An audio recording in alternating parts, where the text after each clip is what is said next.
The geology and mineralogy of Nirn are sciences as rich and intriguing as their earthen counterparts, and the magic the rocks and crystals are often charged with only adds to the curiosity they invoke.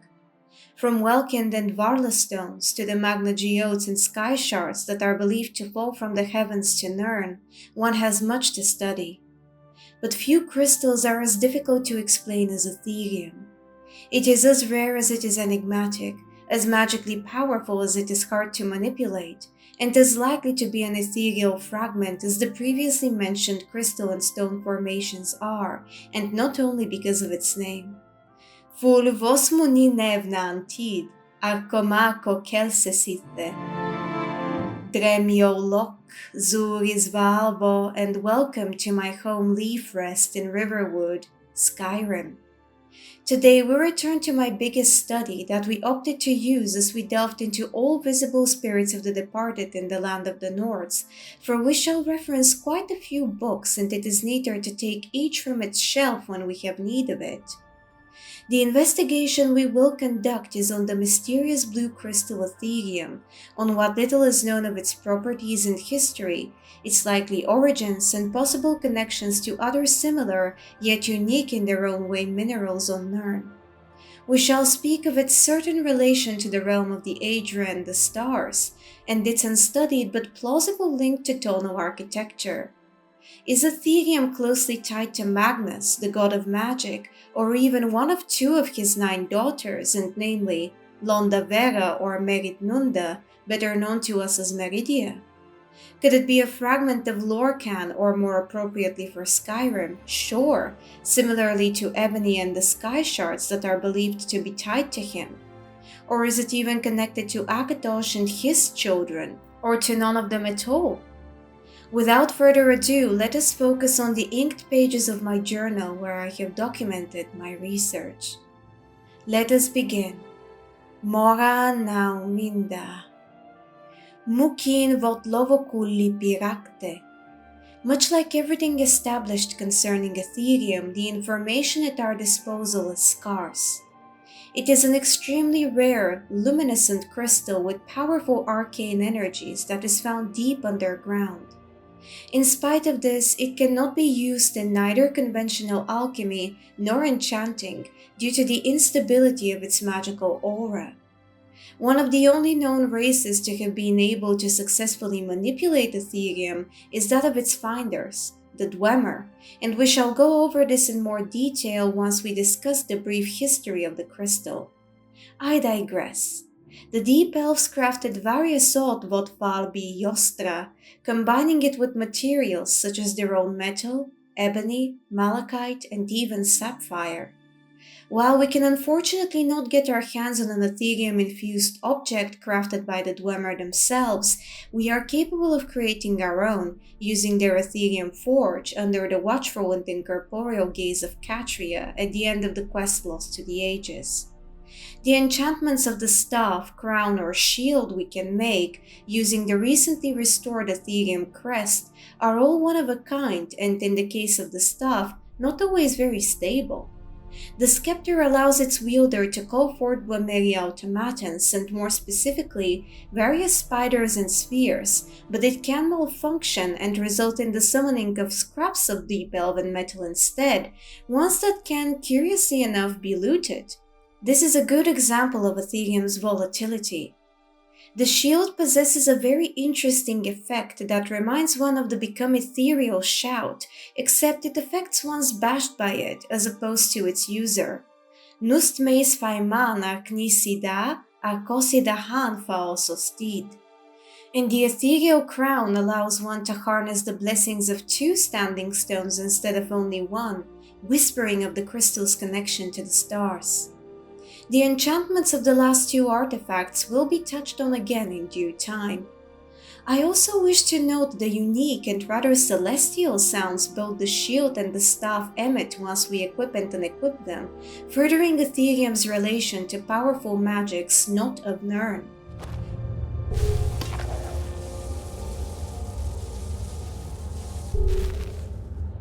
I digress. While we cannot personally wield or possess the tonal locks and resonators we come across in Argentans and Bethalft, we will notice that they are most likely imbued with Aetherium, arguably working as intended thanks to the crystal itself. This is a detail I was very excited to have noticed during my last visit to the said Dwemer ruins that is not ever mentioned in any writings, scrolls, or researches. But I wholeheartedly believe the crystals are Aetherium. Here is a comparison between the Aetherium crest and the blue adornments of the tonal locks and resonators.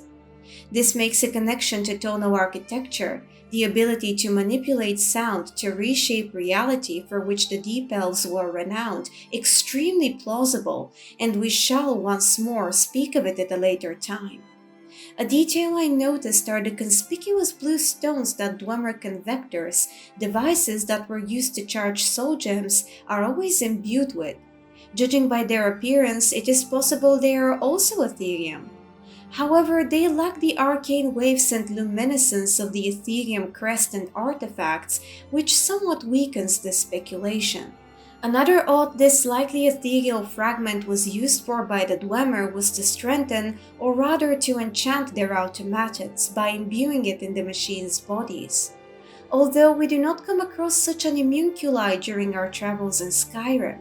Not even the ones in the Aetherium Forge itself, including the Forge Master, are powered by the crystal.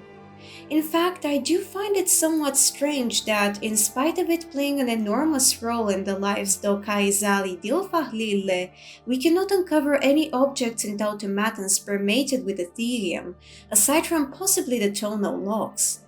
We will ponder on this briefly later, although there is not much to say about it unfortunately. The only other odd I wish to mention is that I and others theorize the glowing blue sputters one sees webbing the dark stones of Blackreach and Kagranzel, as well as the luminous rocks found in the former location, are Aetherium deposits, but there is no way to confirm this speculation. They could simply be related to the unique fungi we find in both locations. Daglos pamual nakiv do lobo kulach knil pirakte. The blue crystal was found by the Dwemer in year 221 of the First Era, in deep underground caverns in Skyrim, and interestingly enough, Skyrim is the only known location where Aetherium has ever been discovered to this day. The biggest deposits were in Ralbathar and Val Zardumdin, better known to us as Blackreach. There was also a considerable amount of the blue crystal beneath Sheerpoint due to its closeness to Ralbathar, a detail I go over during my investigation on why the dragon priest Krozis is buried there instead of in a temple. The four deep elven city-states of Argentams, Mazulft, Ralbathar, and Bathar Zel forged an alliance that would ensure all of them access to the Aetherium deposits, with the leading settlement in the Allegiance being the first one mentioned. When the alliance discovered the Dark Heart, once again in Blackreach, a Aedric artifact associated with Namira and considered to be a pathway to the Void, the Dwemer created various apparatuses to harness its power, and even an orrery fed by the heart's energies, using Aetherium alongside tonal and various kinetic practices to do so. Eventually, the alliance between the Dwemer city-states crumbled, and they engaged in a decades-long war over the crystal's deposits and the forge, known as the Aetherium Wars. Said conflicts are mentioned in the eponymous book written and plagiarized by Taran Dread from Catria. Ultimately, this led to the Deep Elves' demise, for weakened and exhausted by their infighting, they fell to High King Gelir's armies. Opening a bracket, it is possible that we do not come across any Dwemer animunculi imbued and enchanted with the crystal due to the ancient Nords having destroyed them during their conquest and or because they were vanquished by the Deep Elves themselves during the Aetherium Wars. Closing the bracket. All was for naught because in the end, no city took control of the forge and the great lift leading to it was sealed. The Aetherium crest needed to access it was shattered in 4 pieces, and each piece was guarded in one of the 4 formerly allied city-states. After the Dwemer disappeared in year 700 of the First Era, any discovered Aetherium crystals were viewed as little more than curiosities due to being impossible to work with through conventional methods. Another race known to have been able to wield Aetherium in a different manner than the Dwemer was that of the ancient Nees. They worshipped the stars and constellations as gods and used apex stones imbued with the crystal to be able to summon them on Mundus in their forms of celestials. Nachlinne walan votsuliek do fille, darnade lorfonarus walan nistmar. Some say this knowledge was stolen from the Dwemer, which is very likely, all things considered. And an honorable mention of a group that did attempt to harness Aetherium's power is the Reach folk that used armor permeated with the crystals during the Second Era, but it is unknown if they succeeded in their endeavor. I digress.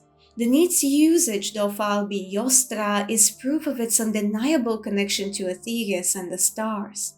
Which brings us to the crystal's origins. Mindazike kora lovokul meis no lovok nimar. The crystal's name is used to support this belief, as well as certain characteristics it shares with other confirmed Aetherial fragments. Here I will share excerpts from Lady Cinnabar of Thanet's work titled Aetherial Fragments, for she is both concise and appropriately detailed in her research, and one can immediately make the connections between Aetherium and the mentioned fragments.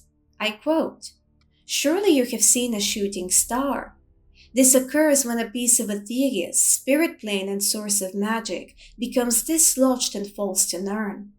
Two types of materials, meteoric iron and glass, may be found after such an event. The magical potential of both is extraordinary. The Aelids made extensive use of these sky stones. With their advanced understanding of the magical arts, they created blue Welkynd and Varla Stones to harness the power of starlight from Aetherius and store magicka, power enchanted items, or provide unending light. Some even held destruction spells as a type of automated defense. The secrets of producing these stellar vessels have been lost. The Aelids were able to create them in considerable numbers by replicating and enchanting meteoric glass.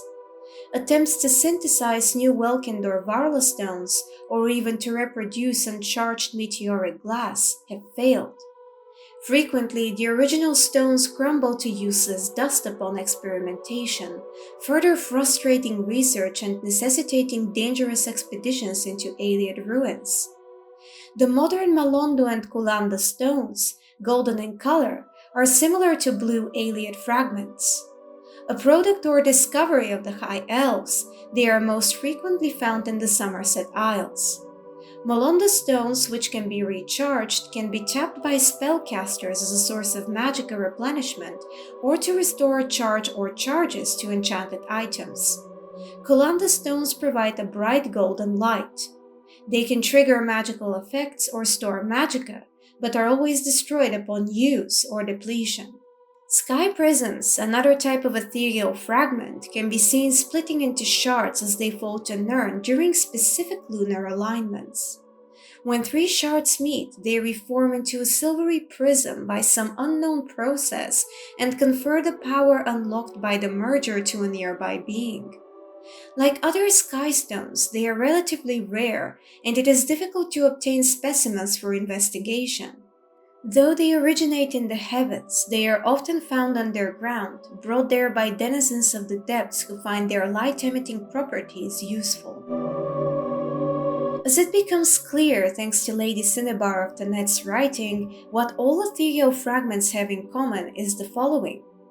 They originate from the realm of the Aedra and fall to Nirn, are considered rare for the most part, possess powerful magical aura, are often luminescent blue or golden in color, save for meteoric iron that was used to craft Aeliad wells and chandeliers, which is usually rusty brown.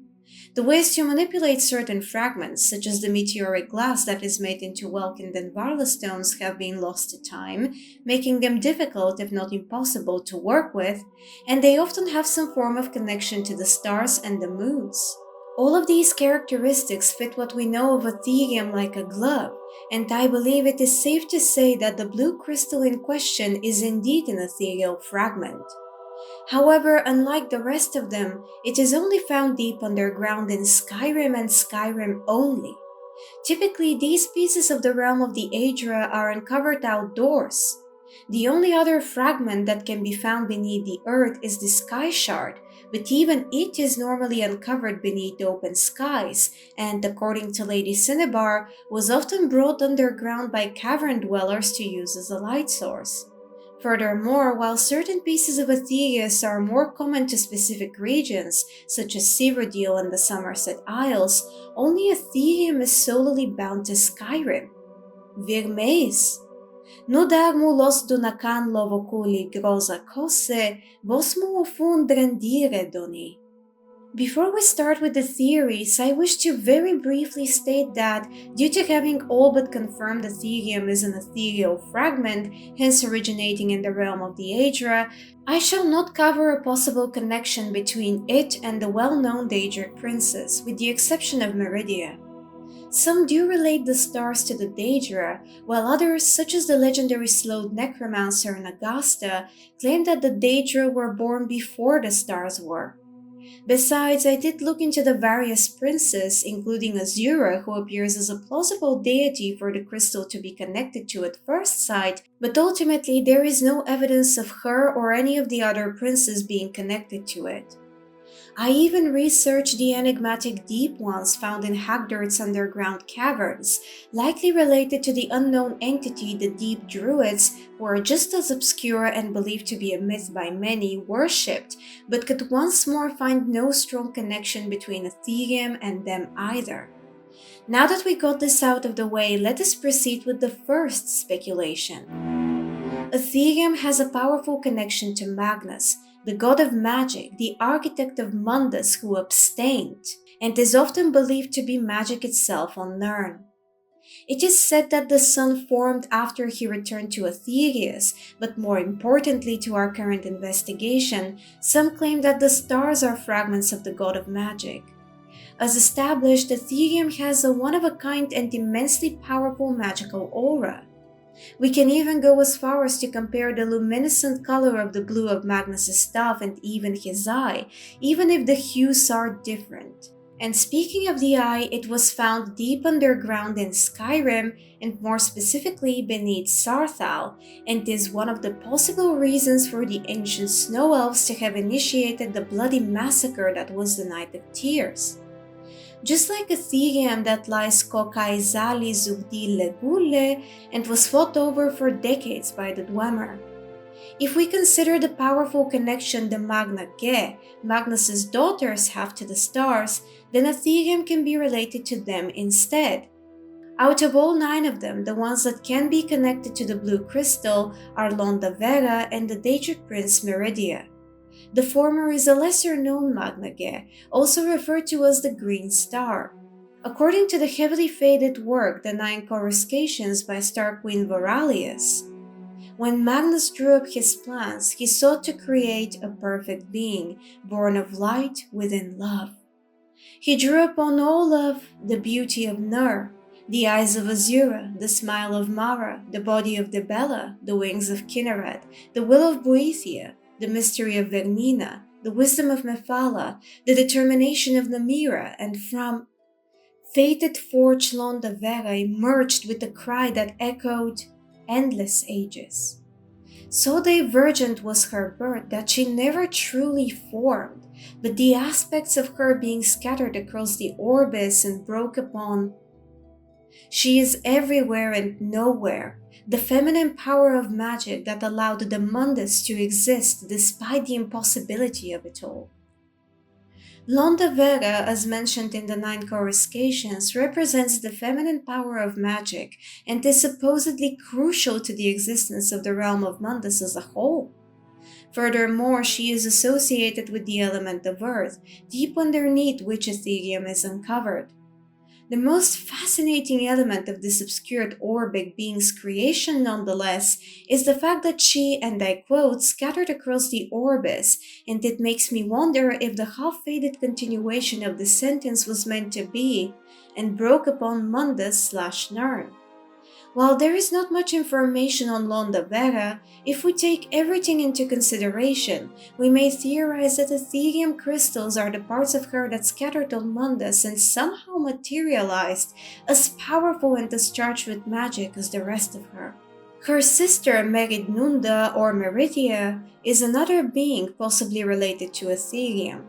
She is the second daughter of Magnus, who took on the mantle of the Daedric Prince of Light and Life.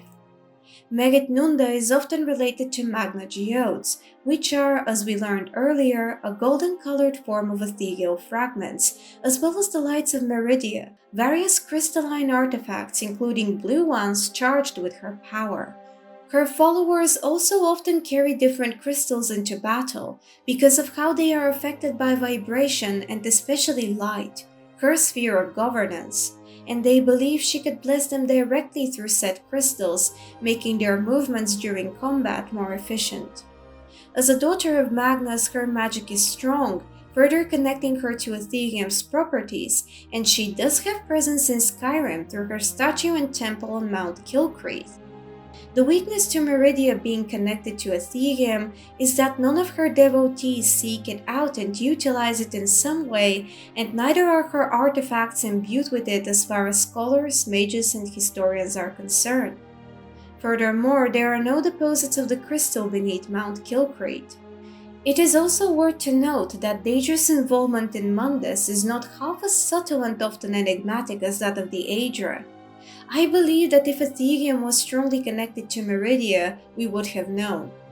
Regardless, she is not to be entirely excluded as having some relation to the crystal, similarly to her father and sister. The second speculation I have come up with is that Aetherium has a strong connection to Shor, also known as Lorkhan amongst Mer, and as Shezar in Cyrodiil. Shor is one of the most prominent deities of the Atmoran and later ancient Nordic pantheons, in spite of his status as a dead god. I'm not going to cite all that is known of him, for one can find many brilliant deep dives into the trickster, as he is also called, but I will focus on all that possibly relates him to the blue crystal we are currently discussing. Shor inhabits a corner of Aetherius alongside his shield Thane and son, Sun, a corner that he himself created, and namely, Sovngarde, the Nordic paradise. Furthermore, we have the cryptic but popular theory that the moons, Maser and Secunda, are in fact the god's corpse, shared by Faldrun in his work The Lunar Lorkhan.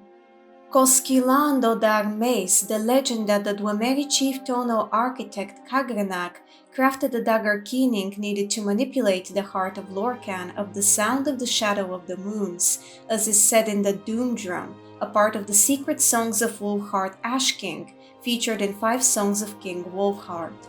This can also be supported by the crescent moon carved at the rear of the dagger's handle. And speaking of keening, does its blade not resemble an ethereal fragment?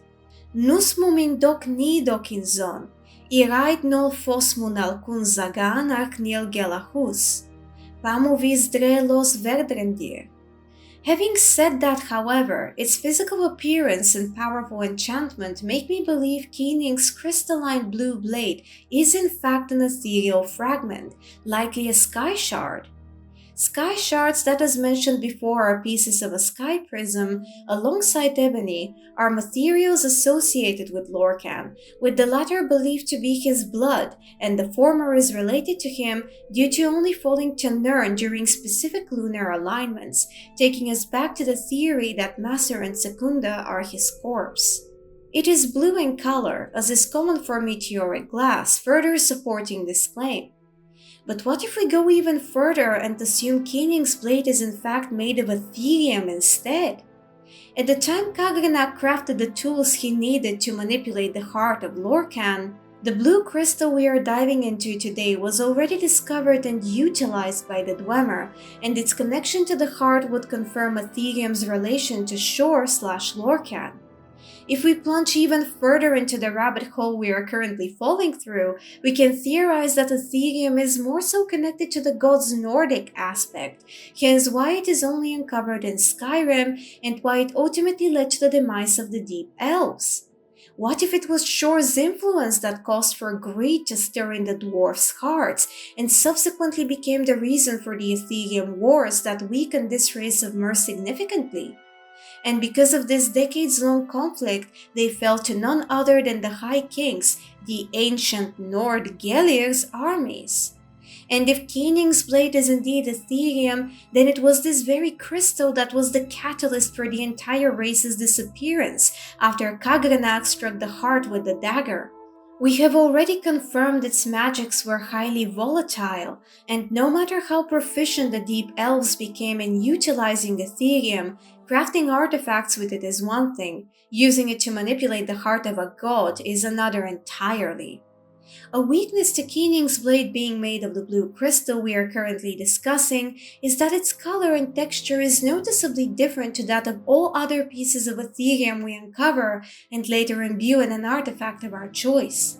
However, the blade's appearance during our stories as Nerevarine in the Third Era does resemble that of the Aetherium we find centuries later more than its Fourth Era counterpart, but its similarities with the Varla stone are stronger than those with the blue crystal. I digress. Regero a fin rendir. Another evidence in support of the theory that Aetherium is related to Shor is that he was known to be able to wield the Thu'um, much like his son, Sun. While shouting is officially considered only to be similar to tonal architecture, in my research on why Volturiol is found in Blackreach, I argued that the Thu'um is an example of entirely natural tonal architecture, using the mysterious orbing Kagrenzel in support of my claim. I believe that after it finishes scanning us once we step closer to it, it does not deal with us like it clearly had with the bandits whose corpses we find near it, but it allows us to proceed to what I assume was meant to be a lift, leading further down into the Music City, as is Kagrenzel's translation to Tambrielic, because it determined we are proficient in tonal architecture due to our status as Dragonborn, perhaps even deeming us to be a Dwemer. The reason I'm speaking of this at all is because of what I believe to be imbued Aetherium in every tonal lock and resonator we come across in Arkanthams and the two in Bethalfd, which, as I said previously, makes me think this Aetherial Fragment has a connection to tonal magics. This could serve as further proof that Aetherium is in some way connected to Shor. In any case, there is nothing more to add to this theory, but all things considered, I deem it to be plausible. And speaking of tonal architecture and the Thu'um being one and the same, here comes the next speculation I thought of. Aetherium is connected to the dragon god of time and by extension to Dove. We will first go back to the Merithic era when the needs of Craglorn followed the cult of the stars. Not much is known of their religion, especially since the Nedic people often adapted to the fate of their various invaders over the years. Kruziknade believed that the stars were placed in their respective positions by the great dragon of time, who also appointed guardians to look after them. Nothing more is known of Akatosh's name, if there even was such, or further details of his role in the Craglorn Need's star cult. But the mentioned guardians that are also present in the religion of the Reach folk are believed to be the three major constellations we can see in Sovngarde, and namely the Thief, the Mage, and the Warrior, hence why the standing stones of these celestial configurations are named Guardian Stones. I digress. Being the chief of the Aedra, Akatosh, Shoriel, Alkosh, however one wishes to refer to him, could indeed have a connection to the most mysterious and perhaps even the most powerful ethereal fragment, Aetherium. It is possible the crystal stems from his personal realm within Aetherius, the planet named after him, which is also sometimes referred to as Akkad, or even from the enigmatic dimension of the spilled sand that is also associated with Bogma Dodov. A part of Khajiit cosmology, this obscure realm is said to exist both within the tapestry of time and also out of it.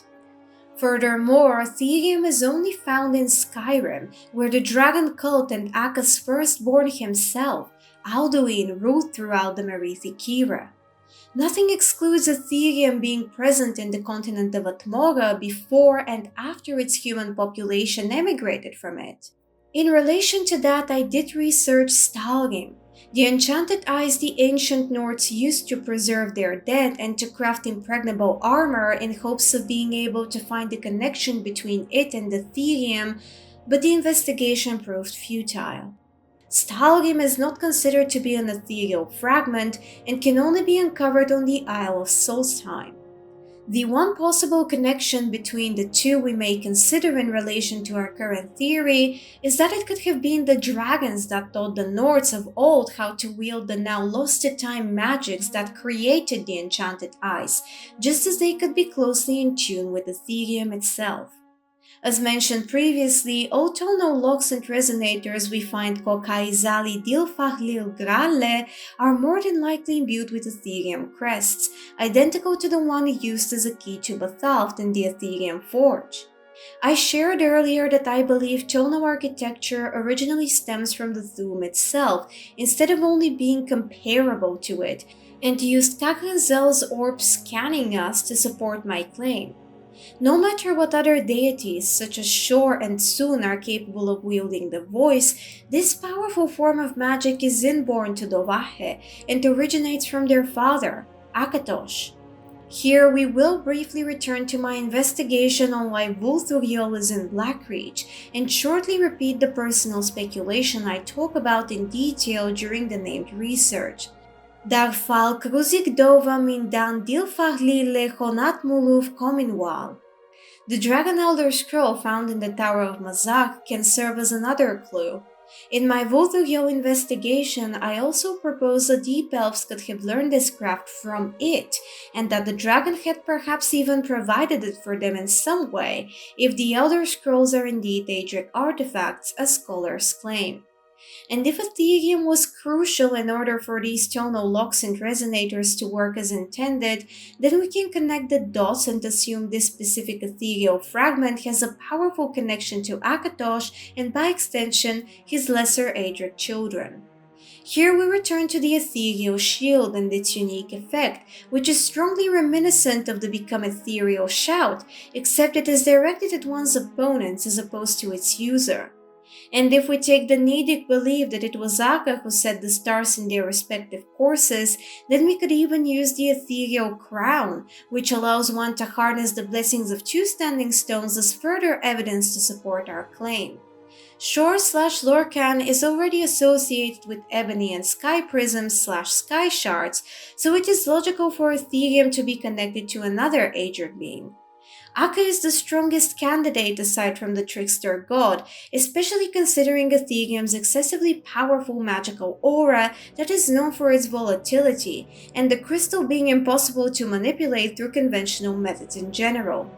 Linearity did not exist during the Dawn era, and time, Akka's domain, can and does become unstable under specific circumstances, which results in dragon breaks of varying magnitudes. One odd that I find curious is, if Aetherium is indeed closely related to Akatosh, why is it not golden in color instead of blue? The Time Dragon is always depicted as golden-scaled and haired, and Martin's transformation into his avatar after he shatters the Amulet of Kings proves these depictions to be accurate. And how come no Aetherium is found in Cyrodiil, the heart of his worship?